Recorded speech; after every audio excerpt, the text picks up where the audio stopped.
Why it sucked to be a medieval knight. Boring history for sleep. Life as a medieval knight was not the glorious tale of shining armor and noble quests that stories and legends would later make it seem, but rather a long, slow grind of duty, discomfort, hunger, and exhaustion, wrapped in layers of iron and obligation. It began not with glory, but with training.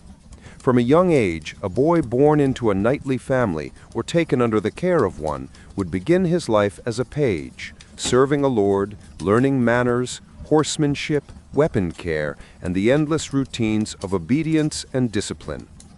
His days were filled with cleaning armor, tending horses, running errands, and watching others fight without ever being allowed to join in.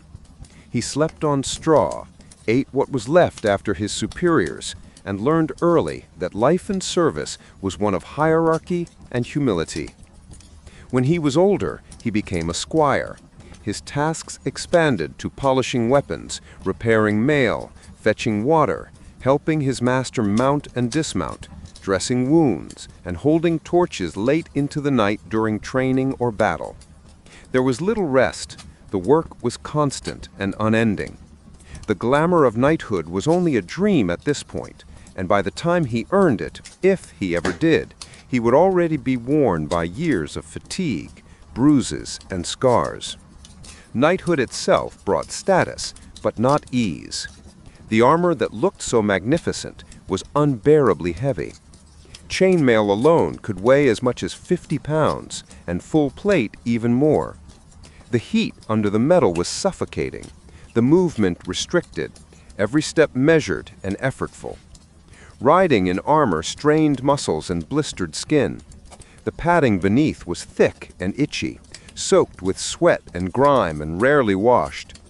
The smell of iron, sweat, leather, and horses was the constant perfume of a knight's life. Battles were not frequent, but the threat of them was constant, and preparation was endless. When fighting did come, it was chaos rather than honor. Sharp weapons, blunt maces and arrows flying everywhere, visibility narrow inside a helmet, breathing loud and shallow through slits. The noise of screams and steel filled the air. Horses reared, men fell, mud, blood, and dust mixed into the ground. Knights were expected to hold formation, endure pain, and fight until ordered otherwise. There was no music, no romance, only survival. Even if victorious, wounds were inevitable, infections common, and medicine crude. Broken bones festered, cuts turned fatal, and doctors knew more prayers than cures. Armor had to be mended, weapons replaced, and debts paid, because all the equipment of a knight was ruinously expensive. Swords, shields, helmets, horses, saddles, lances, all cost fortunes to maintain. A single warhorse could equal the worth of a small farm, and if a knight lost it in battle, he could be ruined. Many knights spent their lives in debt, serving wealthier lords in hopes of earning land or ransom money. Few succeeded.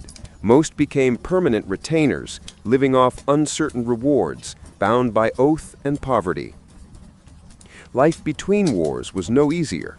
A knight was expected to serve his lord, to patrol lands, collect taxes, or fight bandits. Sometimes he acted as judge or enforcer, keeping order among peasants who often resented his authority. Food was coarse bread, salted meat, watered ale, vegetables when available. Long campaigns meant hard biscuits and dried rations. Sleep came in tents, barns, or under the open sky. Armor and weapons had to be guarded constantly, rust prevented only through endless care. Horses fed before the knight himself. When peace came, there were tournaments, but even those were dangerous. The sport of jousting was brutal. Broken bones, concussions, and deaths were common, and the cost of repairing equipment after a single event could erase any prize. A knight's life revolved around loyalty, yet betrayal and shifting alliances were frequent. One day's ally could become the next enemy, and honor often meant obedience to orders that made little sense. Knights swore oaths to lords, kings, and faith, but found themselves fighting for causes they barely understood, or against men who shared their language and faith. While poets sang of chivalry, mercy, and love, the reality was harsher. Chivalry was an idea more often written than lived.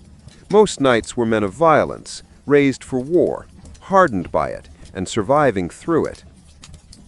The concept of courtly love and noble service was a luxury of the wealthy few, while most knights spent their days dealing with taxes, disputes, and the harshness of medieval rural life. Castles were cold, damp, and filled with smoke. Fires burned constantly but never seemed to warm the stone. Air drafts crept through halls. Food spoiled quickly. Cleanliness was rare. Lice, fleas, and rats were constant companions. Washing was infrequent. Armor could cut or bruise the skin. Long rides caused sores and infections. Horses suffered, and so did riders. Winter brought numbness to fingers and pain to bones. Summer brought heat exhaustion and foul stench from unwashed bodies. Disease struck everywhere, from camps to castles. The Black Death and lesser plagues took knights as easily as peasants. Wounds that might have healed with modern care often turned deadly. Even a simple cut could bring fever and death. Boredom was also a heavy burden. Knights spent much of their lives waiting for orders, waiting for campaigns, waiting for pay, while maintaining discipline in dull, repetitive drills. Loyalty was tested not in battle, but in patience and endurance. Religion shaped every moment of life, but faith did not spare them from doubt or guilt. The Church preached peace, yet blessed wars. The Crusades called thousands across seas to fight in deserts they did not understand, and few returned whole. The journeys were long, supplies scarce, disease rampant, heat unbearable. The glory promised by priests and kings faded into dust as men died far from home without recognition. Those who survived carried the weight of what they had seen, the brutality, the hunger, the endless death. Even at home, knights had to navigate politics. Their lands were often small, their peasants restless, taxes demanded by both lord and crown, their sons sent to serve, their daughters married for alliances. The line between noble and common was narrow, and many knights were closer to farmers than to princes. Managing harvests, repairing fences, dealing with disputes, and trying to survive bad winters and poor yields. Glory belonged to stories written long after by men who never carried a sword. For the average knight, life was obligation, fear, and fatigue. Aging came early. Armor grew heavier. Muscles stiffened. Wounds ached. And once strength faded, there was little comfort in old age. Pensions rare. Gratitude rare too. Some took vows and joined monasteries. Others trained new squires. Others simply disappeared into obscurity, their names forgotten in the shadow of greater lords. The songs of minstrels spoke of shining armor and gallant rescue, but the truth was mud, sweat, hunger, and duty. The endless maintenance of weapons and horses, the harsh command of lords who valued service more than life itself. The knights believed in honor, but honor did not feed them or heal them.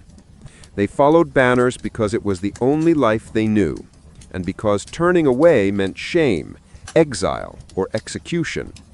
They dreamed perhaps of glory in youth, but most learned quickly that survival was victory enough. Their world was one of hierarchy, discipline, and unending labor. The smell of forges and horses, the ringing of hammers, the drilling of men, the prayers before battle, the exhaustion after, the blood dried, and the silence that followed once all was done. The great castles and cathedrals they guarded would stand for centuries, but their own lives passed quietly, unremembered beneath them. The long myth of knighthood would grow brighter as the truth faded. Tales of dragons and damsels replaced the stench of sweat and the sound of dying men. Yet the reality beneath the myth was simple. It sucked to be a medieval knight. It meant serving without rest, obeying without question, enduring pain, hunger, heat, cold, and fear. It meant wearing armor that crushed your shoulders, sleeping in mud, eating when allowed, dying for causes you might not understand, and living a life that, though wrapped in iron, was fragile and fleeting. And though the poets would later sing of valor and love, the knights themselves would have known only the slow grind of survival, the sound of steel, and the endless weight of duty that made their lives less glorious and more miserable than history likes to remember.